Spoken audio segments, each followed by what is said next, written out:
Hey everybody, welcome to the Guide to Surrogacy, and in today's episode, are we calling them that? We are looking at surrogacy across the globe and the attitudes towards it, and if you have had a child through surrogacy and you go to these countries, how will you be received? Will you be welcome? Will they welcome you with open arms, or will they roll up the welcome mat as soon as you land on the plane? I will add that this probably applies more to same-sex parents. If you are unlucky enough to be born straight, you will be flying under the radar, so you will just be able to go to whatever country that you feel you wish to go to. But in the case of same-sex parents and same-sex families, you might have to consider things a little bit more carefully. The map of the world is a bit more of a legal minefield. So grab a coffee and put your local embassy on speed dial, and let us look at the different countries across the world and how they see surrogacy and if you can go there with your child. Okay? Okay, first up, we're looking at Greece because there's been some changes in the law recently. The Justice Minister in Greece has made an amendment to a new law which states that surrogacy is illegal for single men and for gay guys. The quote that he's used is that surrogacy should only be an option for people that are biologically incapable of having children. Think about that. So what he actually means is people that are biologically incapable of having children that are women. Because otherwise it will be fine, right? It's particularly disappointing because it comes off the back of a fairly recent rule change which makes Greece the first Orthodox Christian country to legalise same-sex marriage. So this has been a bit of a step back. So yeah, you will struggle in Greece, so don't book your villa in Tuscany just yet. So while Greece is home to feta philosophy and effing awful new surrogacy laws, Italy, on the other hand, is home to fresh pasta and fresh rule changes to their surrogacy laws also. Italy is getting a little bit iffy. They have made a banning in December 2024. They said arrivederci to what they call procreative tourism. And this is aimed at Italian residents. It is now illegal for them to go overseas to do surrogacy. This is, even if it's legal overseas for them to do it, they are not allowed to do it. It comes with huge fines, like millions of euros, and it comes with jail terms.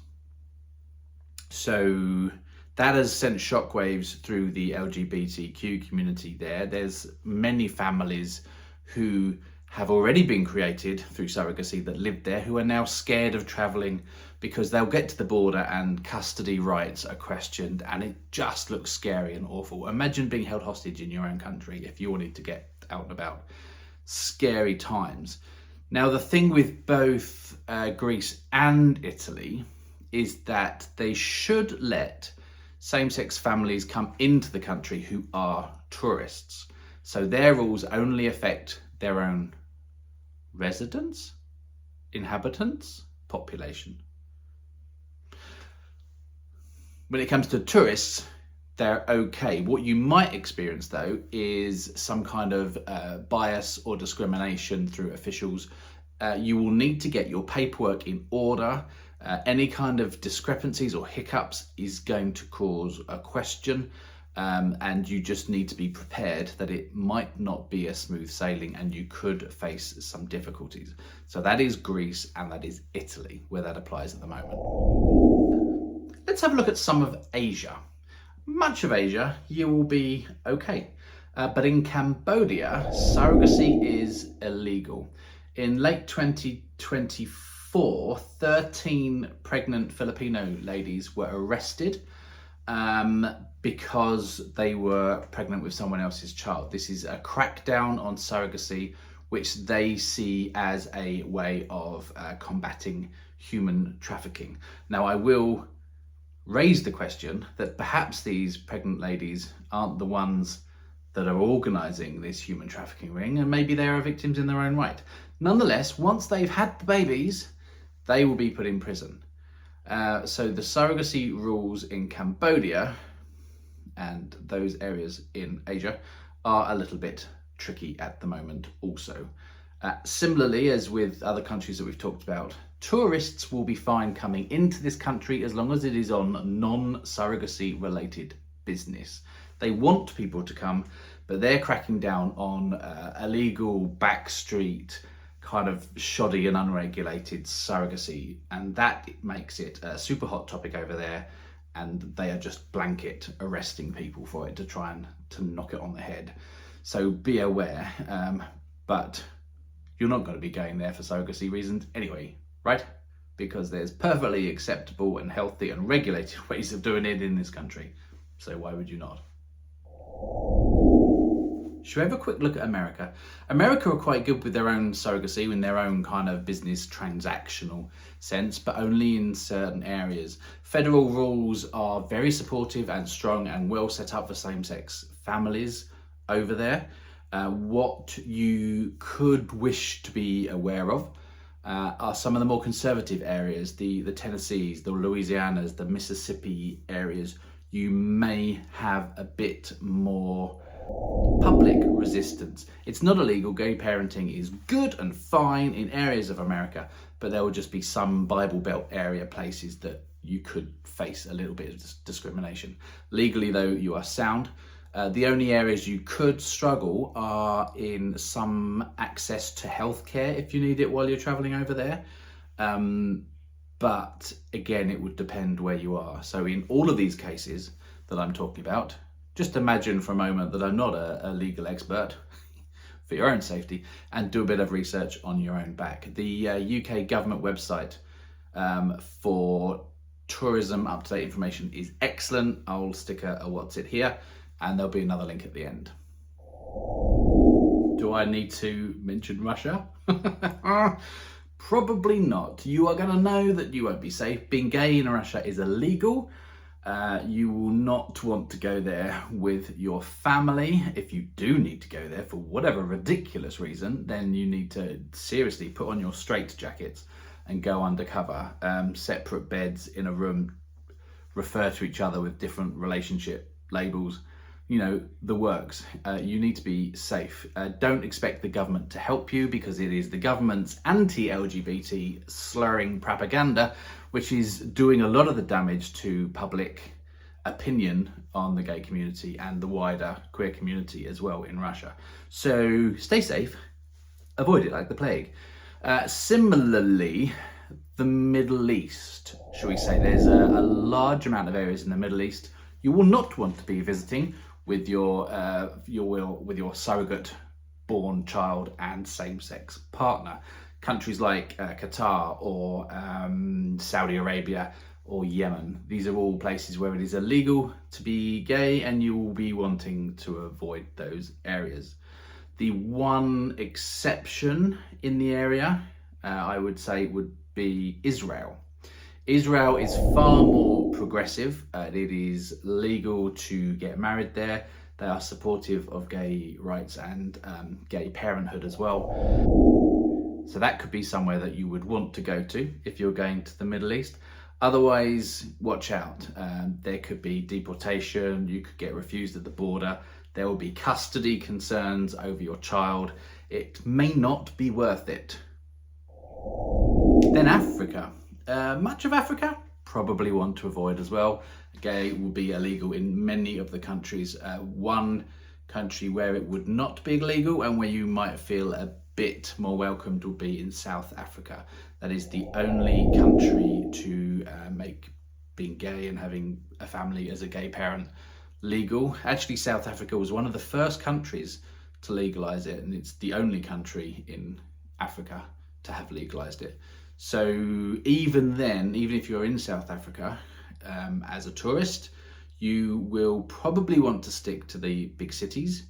And not even all of the big cities. You need to watch out severely for discrimination and potential homophobic violence. Yeesh. Look, if you're a gay person traveling with a boyfriend or a husband, You'll know much of this anyway because you will have done the research yourself. But obviously with a kid involved, there is more potential harm that can be done. You might be fine going into one country, but cross a border and it could all unravel spectacularly. Not only could you get issues with custody, scary, just imagine them telling your child that you're not their parents, you know, or the trauma that could be introduced to your child if you put them in that situation. So that's definitely something to be aware of. It's not just you and your other half traveling anymore. You'll know this. You need to be careful. As much as you don't want to have to dress conservatively in the right places, you don't want to speak calm and not give anyone a reason to have a pop at you if they're challenging you. As much as you don't want to call your husband your business partner and book single beds in a hotel room. Sometimes, if you have to go to these places, then you need to do these things just for your own safety. Of course, why would you want to be giving your tourism money to these countries? That is another factor as well, of course. What else can you do then to minimize the risks other than what I've talked about already? I think it would be fair to say that most customs agents will not be asking about your family structure and making a huge deal of it unless they have reason to do so.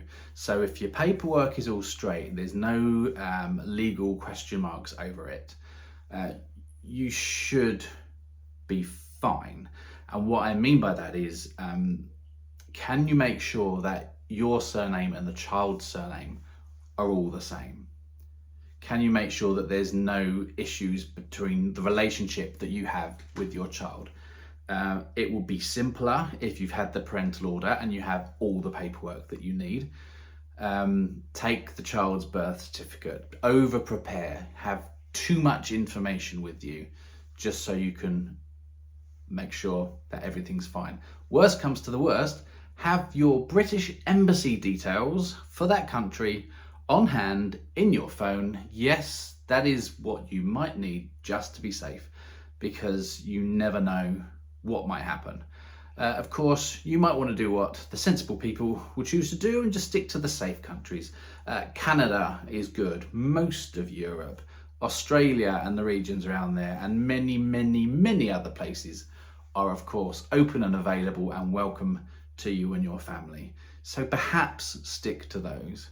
But if you do need to visit these other countries that are going to be less than welcoming, be safe, be careful, do your research. Things change super quick.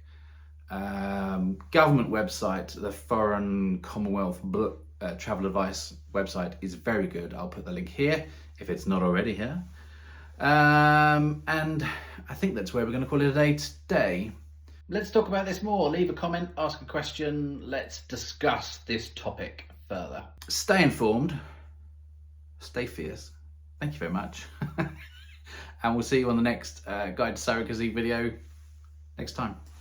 Ta-ra! Like, follow and subscribe. I just saluted.